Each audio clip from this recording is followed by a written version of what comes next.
Hello, the Art of World Building podcast, episode number 28. Today's topic is how to create languages. This includes whether we should, what's involved, how to hire someone, and more. This material and more is discussed in Chapter 8 of Cultures and Beyond, Volume 3 in the Art of World Building book series. Do you want practical advice on how to build better worlds faster and have more fun doing it?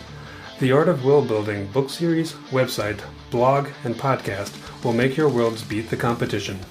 This is your host, Randy Ellefson, and I have 30 years of world building advice, tips, and tricks to share. Follow along now at artofworldbuilding.com. As we get started, I want to remind you that you can buy transcripts of all of these episodes and the episodes themselves as audiobooks from Amazon or artofworldbuilding.com. So I have a confession to make. I am not going to teach you how to create a language either in this episode or if you were to buy Cultures and Beyond. There are several reasons for this, and one of them is that I have not created a language myself, and the reason for that is that I looked into it and read several books I'm going to talk about in a minute, and I concluded that this was not something for me. One reason for that decision is that it's very time-consuming and it's a complicated subject. This is also one of the few world-building tasks that you can hire someone else to do for you. There are also literally books on how to do this, so there's no way I'm going to teach you in a 30-minute podcast episode or even the chapter of one book when there are literally entire books on this subject. And those books are written by experts who have repeatedly created languages. Naturally, this begs the question, well, what am I going to teach you? And we're going to take a look at whether or not we should build a language. We need to understand what we are going to miss if we don't do this. The way I would break it down, these books I'm going to mention can teach you how to do it. I'm going to talk about whether you should and how to go about that and make up your mind, and whether or not you should hire someone and how to go about that. Basically, I'm going to focus on the world-building ramifications of doing this. A constructed language is also known as a conlang, and those who create them are called conlangers. This is a relatively small field of people who do this. And this small field of people, they're the ones who are going to realize that you have done a poor job of creating a language if you don't follow a lot of the things that they do when they're creating one. One of the considerations we should be aware of is that if we write a fictional story and we would like an audiobook done of that, we have one of two options if we have used a fictional language.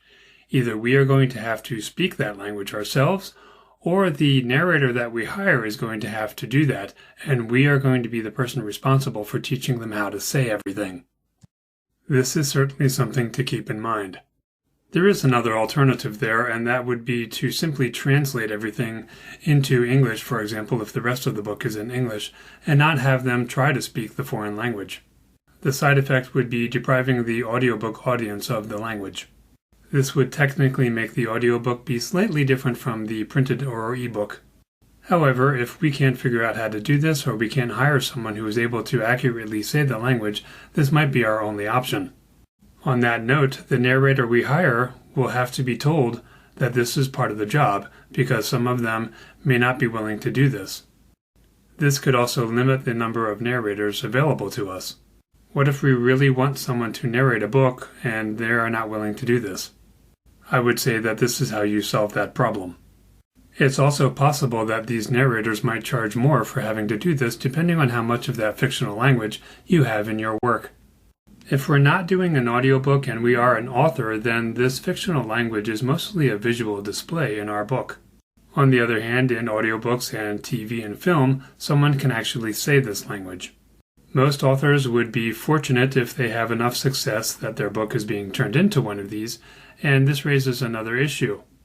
If we are the one who invented the language, then we're the one who's going to have to instruct the actors on what to say, and there might be far more lines that need to be said.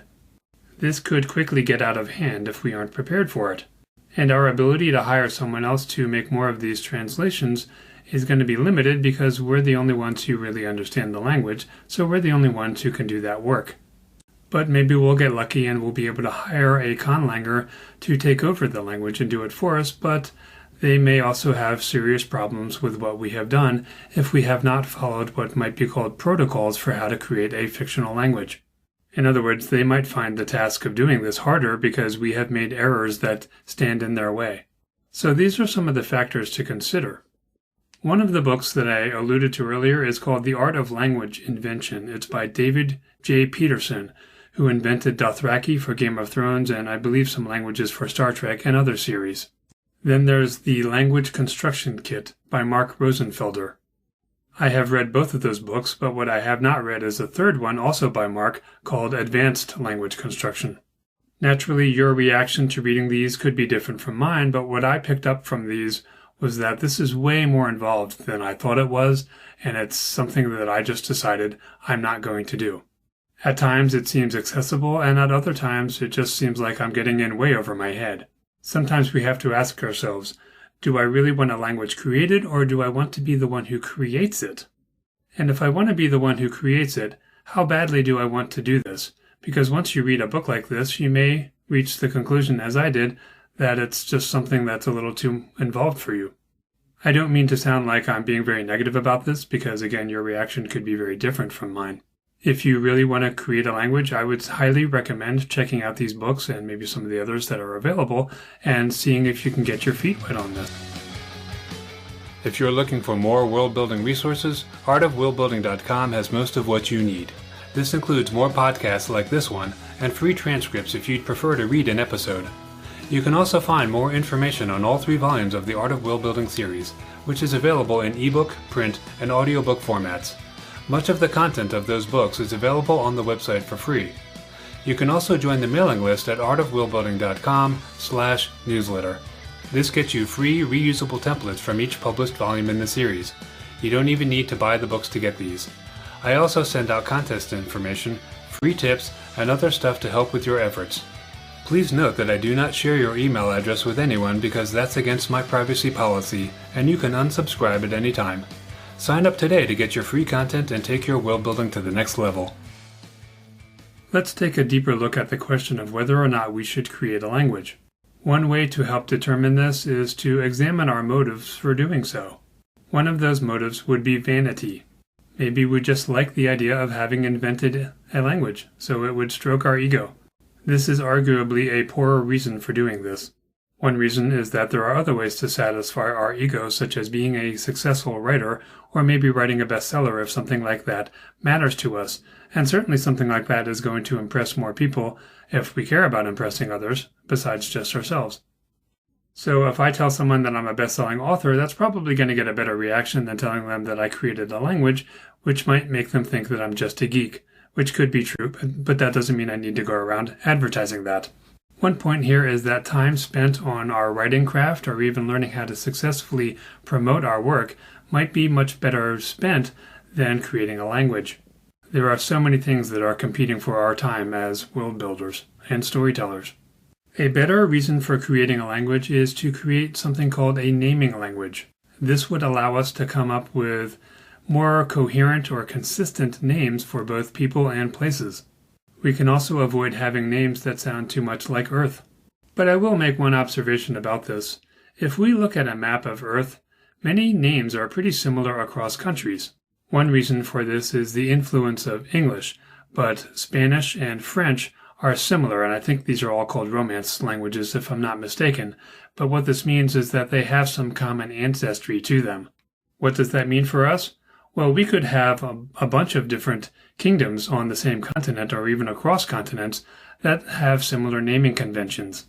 When we look at a map of England versus France, we sometimes think that the names are specific to that country, but that's partly because we live here and we have heard of these names before. For example, York might seem like it's very much an English word, but that's because we know that. There's really no reason why the word York can't come from France. So part of what this means is that we can get away with similar naming conventions across kingdoms. Another good reason to create a language is to create the feel of another world. Certainly in a medium where people are speaking that language, that immediately gets across the idea that this is not Earth. However, if we are lucky enough to have our world being featured in something other than an audiobook, it's likely that the TV show or the film has hired someone to go ahead and create this language. On that note, someone was hired by the producers at HBO for Game of Thrones, namely David J. Peterson, to create Dothraki, even though George R.R. Martin had created a certain number of words in his books. Martin had not created an entire language. My point here is that even if we want a language to be created, someone else might end up doing that depending on what medium we are working in. If our world has its own language, that certainly gives across the idea that it's another place, but there are many other ways to do this, and ones that are not nearly as time-consuming. We might also feel that a language is expected and therefore we need to create one. There's obviously a difference between a need and a want. Again, in film and TV and certainly gaming, it may be expected, but book audiences don't really expect one. We're not surprised when we see one, but we're not expecting one. I would say that authors shouldn't feel compelled to create a language based on audience expectations that arguably don't really exist. Authors sometimes will throw in a few words here and there just to give the impression without going too far with this.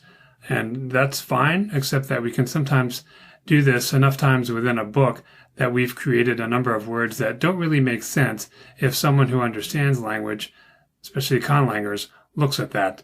But then that raises the question, do we really care that much what a small group of people thinks about the job we've done creating a language? Maybe we do, maybe we don't.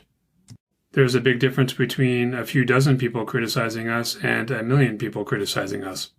And even if those few dozen criticize us too, those 1 million, most of those 1 million are going to hear that criticism and say, what's the big deal? We don't really care.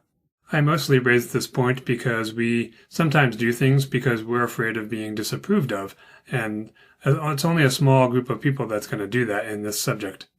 In other words, I'm trying to give you several excuses here not to go ahead with this if you decide that those excuses are valid. And again, I don't mean to sound like I'm just being negative about the whole thing. Another factor here is to consider how often we are going to use the world. I've talked before about creating a world that we can use for our entire career, in which case it may make sense to go ahead and invent a language because we're going to have many opportunities to use it. On the other hand, if we're inventing a language for a short story, that may not be a good use of time because we're going to use so little of it, and in fact we could spend more time inventing the language than writing the story. That's the kind of scenario where we might want to just throw out some made-up jargon and not really worry about if it sounds like a real language to those who know better. Between these is something like a novel where it's a standalone and we're not going to revisit that book and that language again. If you're enjoying the podcast, please rate and review the show at artofworldbuilding.com/review. Reviews really are critical to encouraging more people to listen to a show they haven't heard of before, and it can also help the show rank better, allowing more people to discover it. Again, that URL is artofworldbuilding.com/review. Let's take a minute to consider the medium.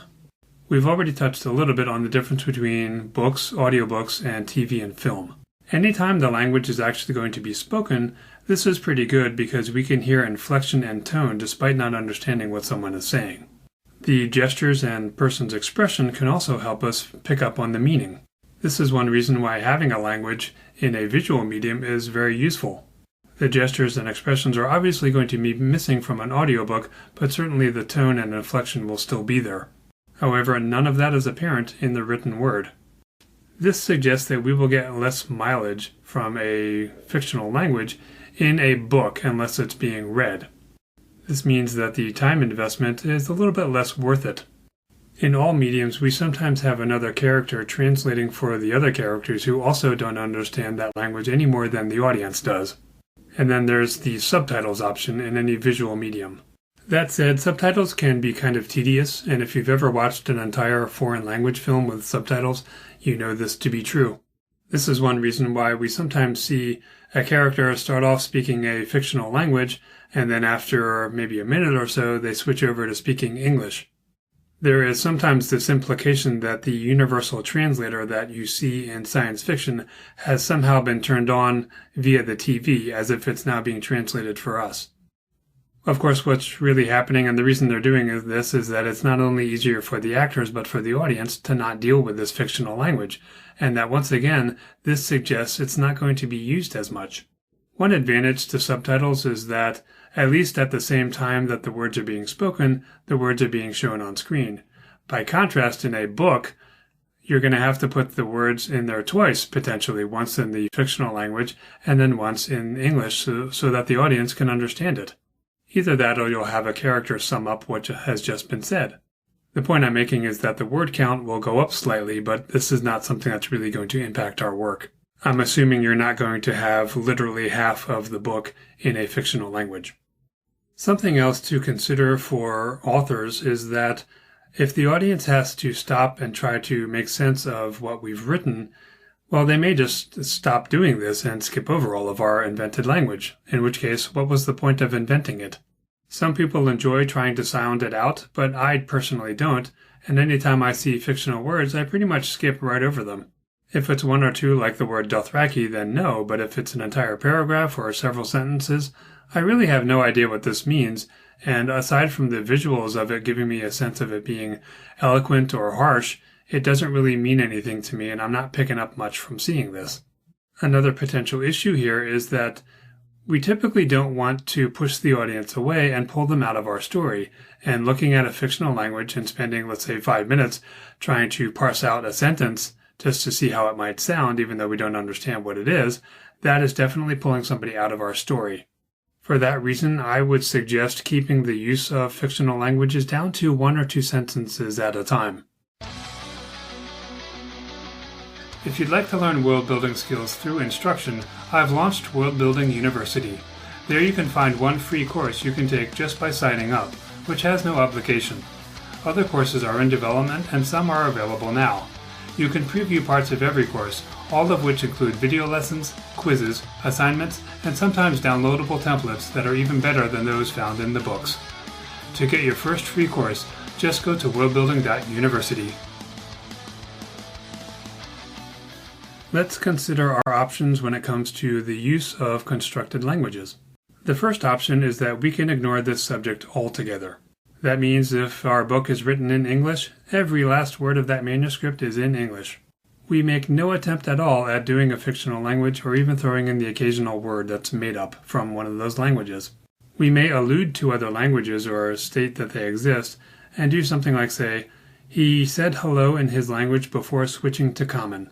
Some of our readers will object to that, but many of them won't. In science fiction, the universal translator basically eliminates this option altogether. Well, it can. A second option is to not invent a language, but just make up words and phrases as we go along. This is what many world builders do. The only real downside to doing this is that any linguist or conlanger, that small group of people I was talking about, they are probably going to realize that what we're doing doesn't really make sense. They may roll their eyes at us, but you know something? They know how hard it is to invent a language because they've done it themselves, so they're probably going to understand why we didn't do it more seriously. The third option is to create a language to one degree or another, such as the naming language I mentioned earlier.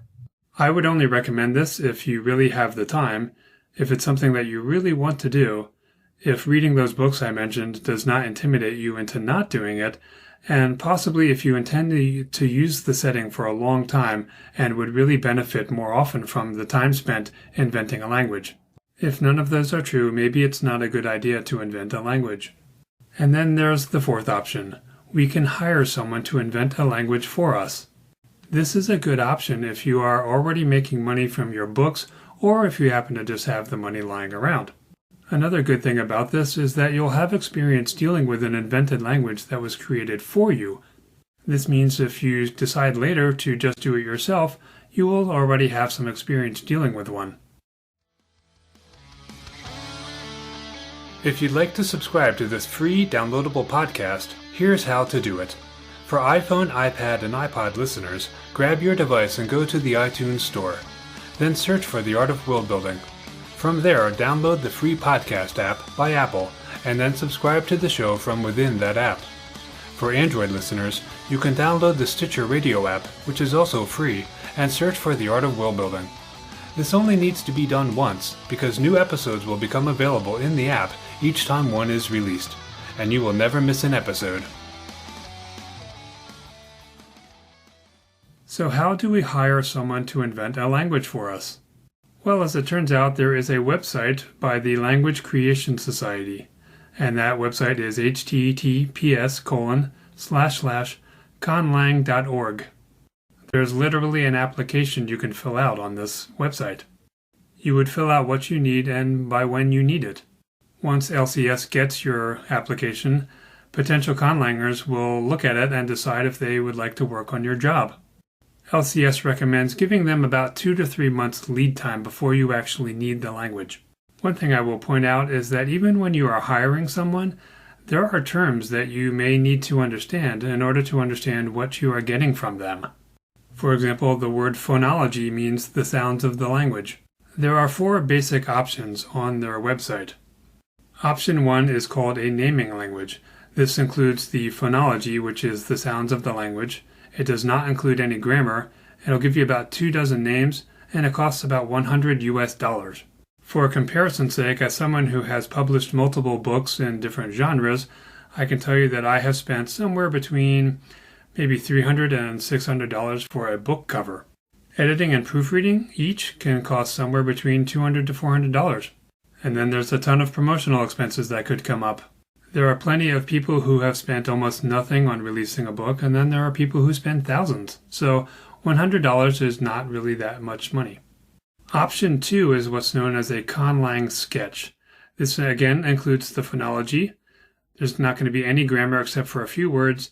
It's going to have 50 lexical terms, which means vocabulary words, including names, and that'll cost you about $200. Option 3 will once again include the phonology. It'll have basic grammar this time. There will be 150 of the lexical terms, and then maybe 5 sample sentences, and that's going to cost you about $400. Then there's option 4. It again includes the phonology, this time a detailed grammar, 500 lexical terms, and about 20 sample sentences, and that one will set you back about $800. Note that these are the initial things that you get from them once they deliver what you have ordered. As you go ahead in your writing career, you are sometimes going to need translations from them, and you may have to pay a little bit extra to get that from them if you don't do it yourself. LCS does not include pricing for that on the website, and also these rates are going to vary by the conlanger. But this should give you a pretty good overview of what the cost might be, and I would assume that any sentence or two that you need translated is not going to cost another $800, for example. It's only going to probably be under $100. Now, I don't know that for sure, but I would imagine so. It might be far less than $100. The final subject I'll touch on is where to start with language invention. And the first decision is whether we want to use a language and for what and how often. This will determine whether the time or money spent is worth it. We'll also need to determine if we are comfortable with inventing phrases as we go along and not really worrying about what anyone thinks, or if we would like to have a more realistic language. One way to determine this is to go ahead and skim through or read those books I mentioned and see if this is something that intimidates you or if you feel encouraged and like you really want to get started. Some of those books are as little as $5 for the ebook, so that's a small price to pay to get a sense of where you stand on this world-building element. The last note I would make is one that I mentioned before. This is one of the only world-building elements that you can actually hire someone to do. The only other one that comes to mind is making maps. Consider what is the best use of your time and money. All of the show's music is actually courtesy of yours truly, as I'm also a musician. The theme song is the title track from my Some Things Are Better Left Unsaid album. But now we're closing out Within the Round from Serenade of Strings. You can hear more at randyolofsson.com. Check out artofworldbuilding.com for free templates to help with your world building. And please rate and review the show on iTunes. Thanks for listening.